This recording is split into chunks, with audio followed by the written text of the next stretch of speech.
জলবায়ু পরিবর্তনের কারণে বিভিন্ন দেশে দেখা দিয়েছে প্রাকৃতিক দুর্যোগ। স্থানীয় সময় মঙ্গলবার যুক্তরাষ্ট্রের মিশিগান অঙ্গরাজ্যের দক্ষিণাঞ্চলে পরপর আঘাত হেনেছে বেশ কয়েকটি টর্নেডো। এতে পোর্টেজ শহরের মোবাইল হোম পার্কে আহত হন বেশ কয়েকজন। ক্ষতিগ্রস্ত হয়েছে ভবন ও রাস্তাঘাট। অঞ্চলটির গভর্নর জানিয়েছেন, কালামাজু, সেন্ট জোসেফ সহ বেশ কয়েকটি কাউন্টিতে জরুরি অবস্থা ঘোষণা করা হয়েছে।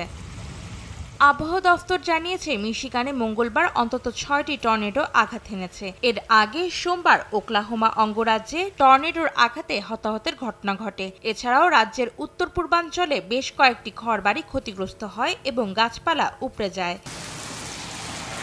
এদিকে মঙ্গলবার বিরল তুষারপাতের কবলে পড়েছে লাতিন আমেরিকার দেশ চিলির সান্তিয়াগোর মেট্রোপলিটন অঞ্চল। টানা তুষারপাতে ছেয়ে গেছে বাড়িঘর ও রাস্তাঘাট। স্থানীয় কর্তৃপক্ষ জানিয়েছে, তুষারপাতের কারণে বিদ্যুৎ বিচ্ছিন্ন হয়ে পড়েছে অঞ্চলটির প্রায় 2.5 লাখ বাসিন্দা।